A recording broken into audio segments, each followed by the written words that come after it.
All right, Curtis, let's transition over to retargeting strategies and how to use meta ads. Oh, love it. This is one of your favorite sessions. It right? is. So where do we start with this? Because you added this recently Yep. to RedX to make it more, I think, to make it more amazing, because now we can retarget expireds, retarget for sale by owners. In essence, retarget anybody that we've created these lists for on the back end, and you've simplified it into, what was it, 4 steps on the back, not counting the press go, right, review, because I've tested this out and we've done this.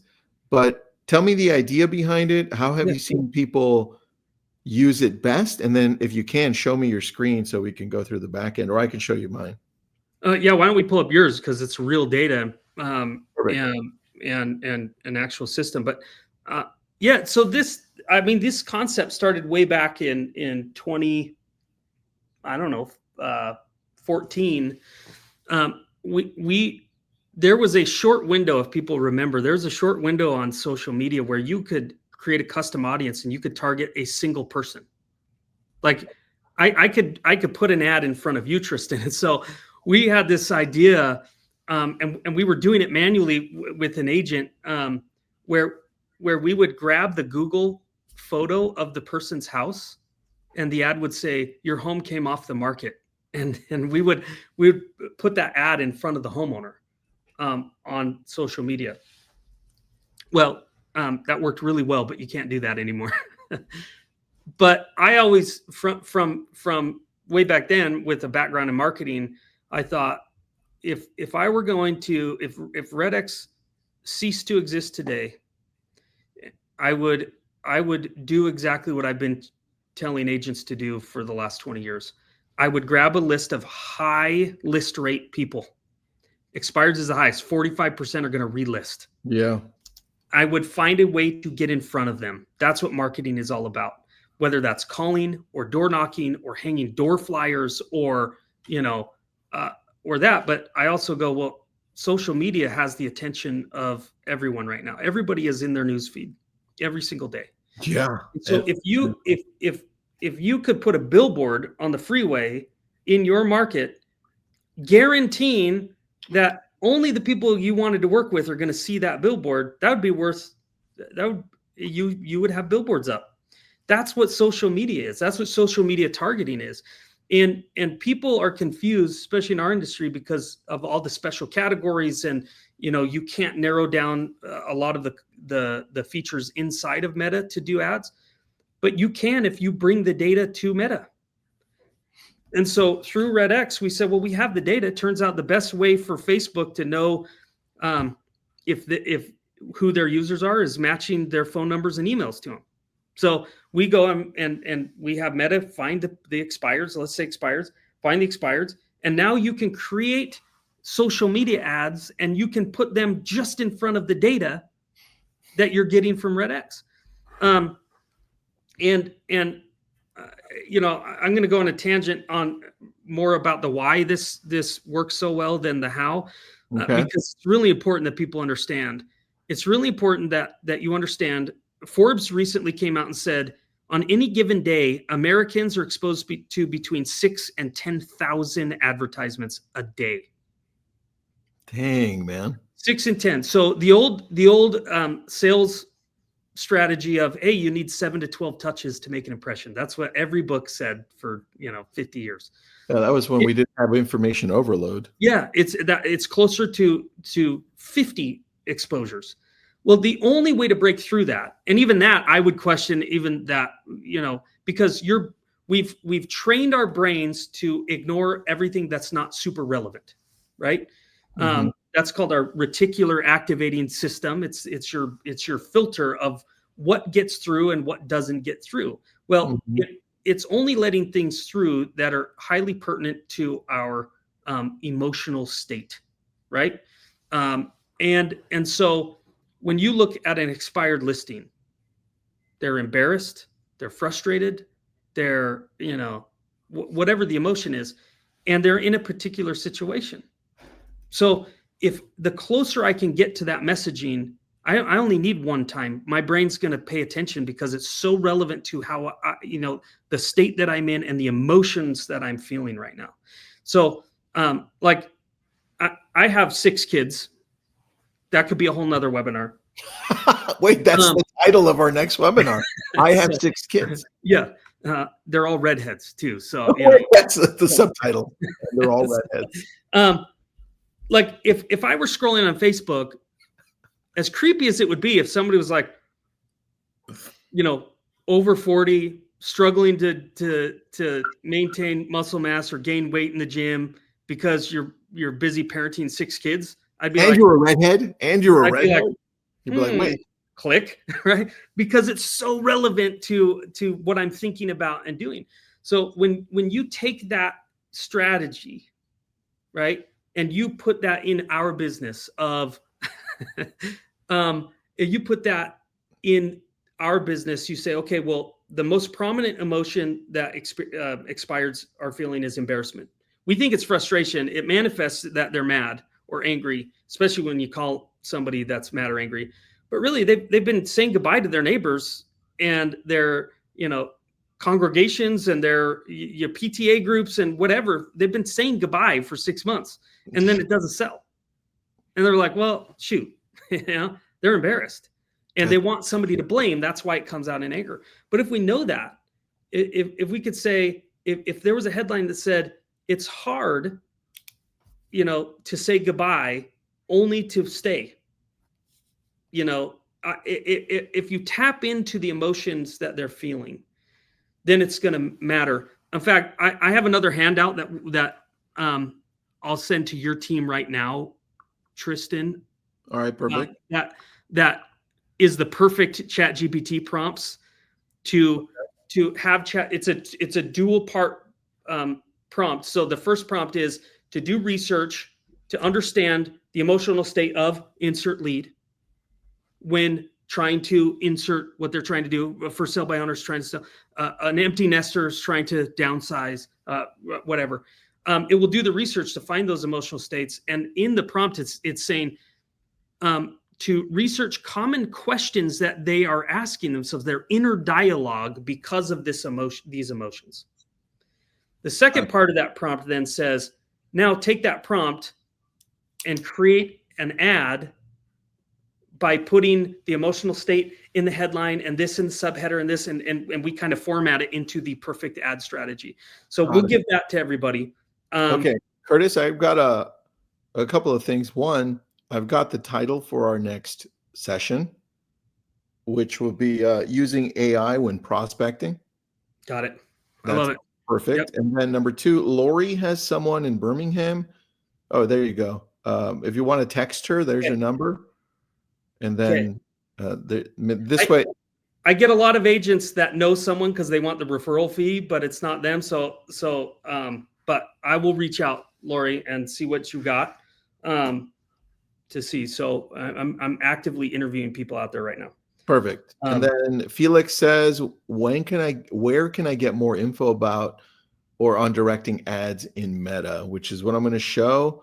But would it be the same QR code or it doesn't matter? Yeah, right? Same QR code. There's tons. Because that goes to make sure you get the special offer through lab coats, but it also is our whole website. So AdBuilder is the name of the product because we're building ads and we're targeting specific people with those ads right inside of our Vortex lead platform. Yeah. So I'm out here, backend AdBuilder.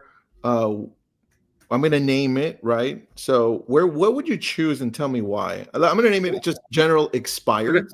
Okay.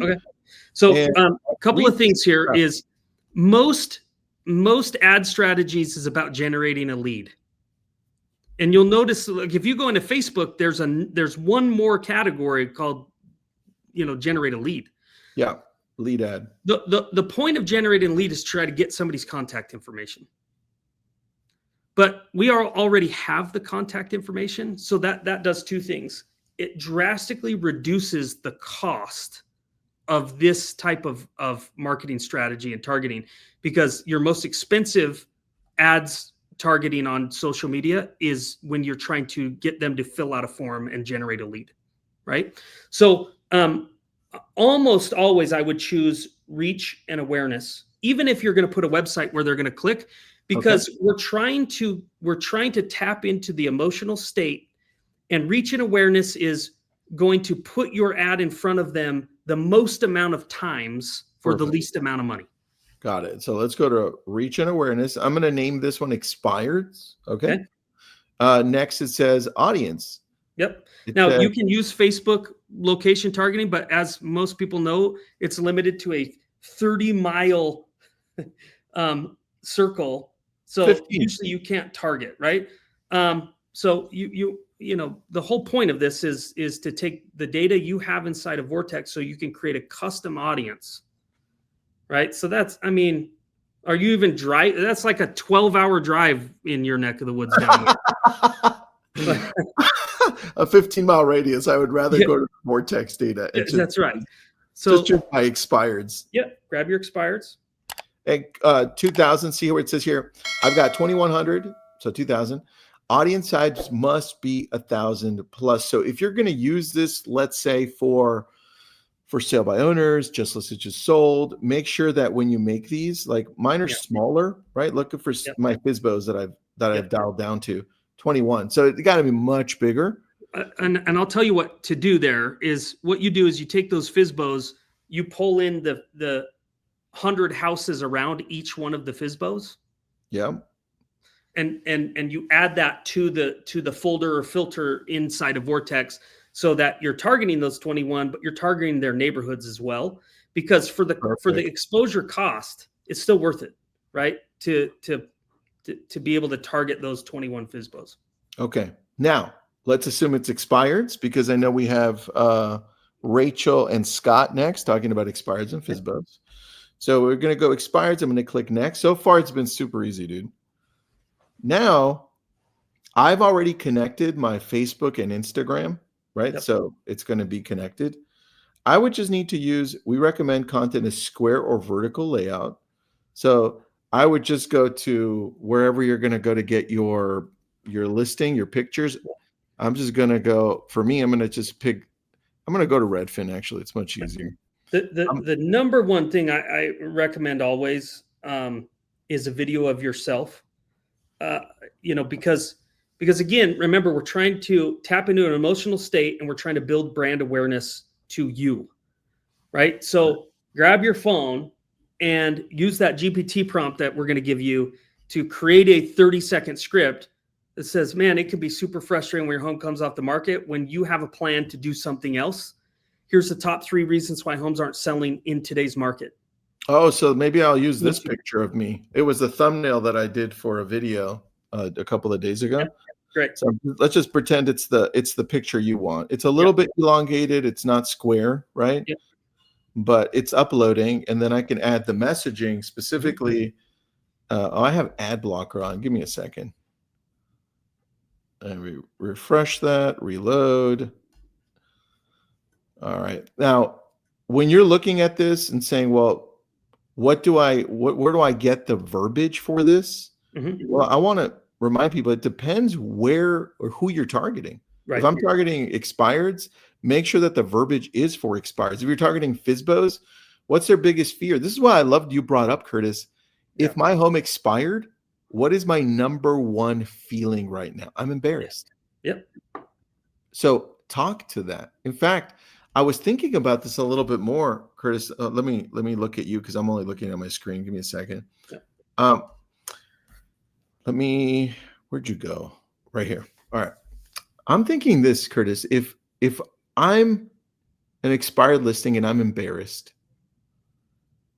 you told me this, 2 weeks, 3 weeks ago for the first time. I was shocked. I was like, that was not my first guess. Yeah. I started thinking, how can I approach this differently? As far as expireds, because I call expireds, what should my initial script be? What should my initial dialogue be moving in? Because they're embarrassed. And at some point, they're not only just embarrassed, but they're angry, right? And when you're embarrassed, you blame other things and other people. You don't blame yourself. So I've been just rethinking about that. Just wanted to tell you, dude, I'm going to get this. I don't know the right approach, but we're testing things out. Okay. Well, if you haven't tried our perfect ads prompt, you should do that. All right, I will. Your home expired. Let's just pretend I made some amazing thing there, right? Yep. And then you can also have a link to your website so that people can check it out if you want. What would be a good website? Let's pretend this is my main website, which I'm choosing Redfin's. My link, your home expired. And then my call to action is learn more, right? So as I'm adding all of these things, this is changing up on this end, and I can take a look at what the ad will look like for Tristan and Associates. That's our team site. And then I can change it up and say, well, how will it look as on an Instagram feed, right? Because when you run this through Meta, so Facebook and Instagram, and then you let the algorithm decide where the money that you're going to put on this is being spent based on how it's being engaged on, right? So that's what it looks like on Instagram. Pretty easy, pretty nice, right? And then let's just say I like this as it stands. Let's go to next. So far, easy. I think that was the hardest part so far, right? Creating the ad. Next, talk to me through the duration and budget. So again, you're paying Facebook directly, Meta directly. There's no, there's nothing coming to RedX. So, for $3 a day, you can target a ton of people in a custom audience. I would never do more than I would do $10 and see what it does. I mean, it's so little because Facebook, you're paying Facebook just to put your ad in front of them. If you're trying to generate a lead, you're paying Facebook to do all the work to say, when is it most likely that they're going to click and generate a lead? You just want exposure. So for see, $2 a day is your minimum spend through Meta. So do $5 a day for a few days and just check it out. And the stats will show you, go, wow, 1,000 people from this group saw my ad, over the last 3 days or whatever it is. So I think based on this, and then it'll have a disclosure. So that's my budget. And then it's a housing. So you just have to, I confirm, easy, right? And then it'll go to the summary. It's like, do you actually want to do this? This is what it looks like. Here are the steps. The hardest part, I think, in testing this out, Curtis, is for me, it's going to come down to this ad section. I need to make sure that my ad is one that's going to attract or connect with the audience that I'm actually trying to reach. So I put in our prompts here, and all I inserted was expired listing home sellers. Okay. Into my prompt. That's all I had to add in there. Here's what it suggested. The headline of the ad, why didn't our, like in quotes, why didn't our home sell when everyone else's did? Now, that might not work in your market. So you might have to say, I'm in this market, that doesn't work.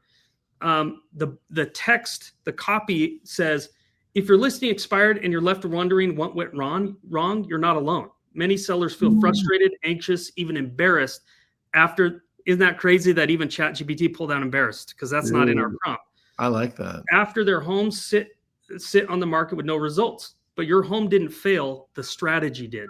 With the right approach, you're not starting over, you're moving forward. Listen, just send me the damn thing. That already sounded good. So this is how we do ads, but it's designed to, like, if you think of a marketer as a experience creator, the experience you're trying to create is the emotion that I have now. What emotion do they want to feel that will help them move forward? If I'm embarrassed, I want to feel confidence. If I'm frustrated or fearful, I want to feel hope, right? And so the ad is designed to take them from their emotional state and then try to give them hope, which is what this is doing. But your home didn't fail, the strategy did. With the right approach, you're not starting over, you're moving forward, smarter. I specialize in helping homeowners just like you finally get their home sold with a plan that works. Call to action. Message me now for a free consultation. And let's create a strategy that actually gets your home sold. And then it gives, here's the visual. A photo of a happy couple standing in front of a sold sign with a caption, finally sold after sitting for months. But I can follow up in ChatGPT. I can say, can you make me a 30-second script for a video? Dude, you could do a carousel ad. Boom, Yeah. boom, boom. But I even love that that would be a great image with the sign that says finally sold after sitting for months.